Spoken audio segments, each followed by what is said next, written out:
Я вас приветствую, дорогие друзья. Ассаламу алейкум ва рахматуллахи ва баракату. Как хорошо, что вы есть. Для того, чтобы вас можно было поздравить, для того, чтобы вас можно было лицезреть, что-то вам рассказывать, вот, и слушать вас. Что есть для меня великое удовольствие и большая честь. Дорогие друзья, мы, конечно же, продолжим тему. Много вопросов поступает. Тему я имею в виду, которую уже можно назвать, я не знаю, сейчас столько, оказывается, у нас историков, философов, политологов, культурологов, что, ну, просто, видимо, все, что делали до сих пор в кавказоведении и вообще в исторической науке, это был пшик. А сейчас какие-то у нас тут документы начинают гулять, там какие-то, значит, источники, какие-то факты. Вообще, я думаю, что уже впору открыть, так сказать, в современном кавказоведении новое направление, некую область знаний, так сказать, на главную тему дня, на злобу дня, как говорят, да. Да, уже шамилеведение пора уже открывать, потому что все сейчас бросились и в Чечне, и в Дагестане в эту тему, копаются где-то в каких-то архивных данных, в каких-то письменных реляциях действовавших тогда и отставных царских чиновников и офицеров с одной стороны, с другой стороны роемся в арабской вязи источников, так сказать, биографов, которые были при Шамиле, при его наибах. Ну, в общем, короче говоря, тут все сейчас вместе и, так сказать, ну, в общем, кроме полезного, делаем все для того, чтобы развязать между собой неприязнь и продолжить этот процесс, так сказать, неблагодарный, неприятный, да, который ничего хорошего не несет. Ну, одно скажу абсолютно однозначно в данном случае, что ничего нового никто не откроет. Поэтому и война в Чечне, и эти 19 кровавых лет, о которых все сейчас бубнят в один голос, это исторический факт. И те жертвы страшные, которые понес чеченский народ в этой войне, это неоспоримый факт. И, так сказать, величие Шамиля как духовного и политического деятеля того периода, несмотря на те оценки, которые с разных сторон звучат, они настолько противоречивы, что их можно спокойно называть диаметрально противоположными. Тем не менее, он был, есть и остается выдающимся, я еще раз повторяю, духовным политическим деятелем Кавказа, имамом Чечни и Дагестана, вот, и является нашим с вами общим достоянием. Поэтому я хочу, чтобы и чеченцы, и дагестанцы знали, что любое слово, которое сейчас будет произнесено, неприятное, нехорошее слово, которое будет произнесено в адрес друг друга, ни дагестанцам, ни чеченцам ничего хорошего в копилку не добавит. Это будет наш с вами общий позор. Общей радостью и общим ликованием, я бы сказал, триумфом Кавказа было бы сейчас умиротворение, было бы сейчас спокойствие и, так сказать, братское терпение по отношению друг к другу. Это была бы тогда великая победа Кавказа, которую я могу совершенно точно сравнить даже с победой, которую при желании, так сказать, не достиг бы ни Шамиль, ни кто-либо другой. Это победа единого согласия, это победа гармонии, это победа терпения, это победа взаимной любви, это победа исторической памяти.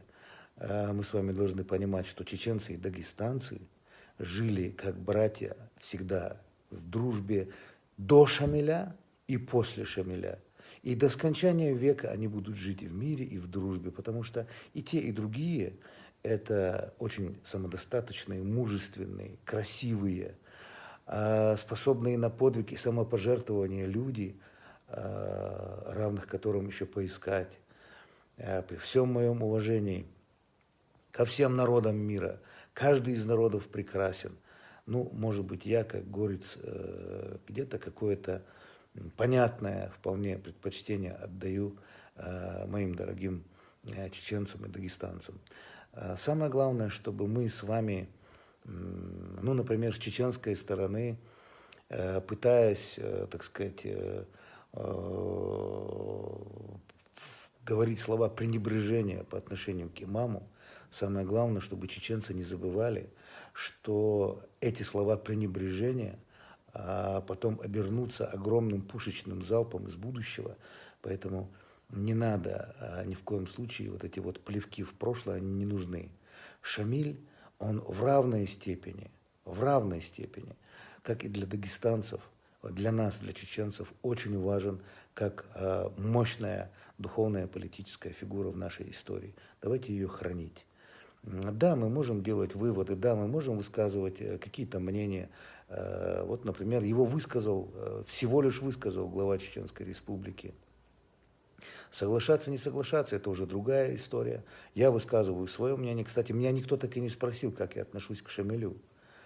Ну, я думаю, потому что я сказал выше, мое отношение, чрезвычайно уважительное отношение к Шамилю не требует доказательств, потому что я все-таки профессиональный историк. Ни один профессиональный историк, который хоть как-то имеет представление об истории своего края, об истории Чечни и Дагестана, никогда плохого слова или пренебрежительного, или неуважительного по отношению к Шамилю никогда не скажет.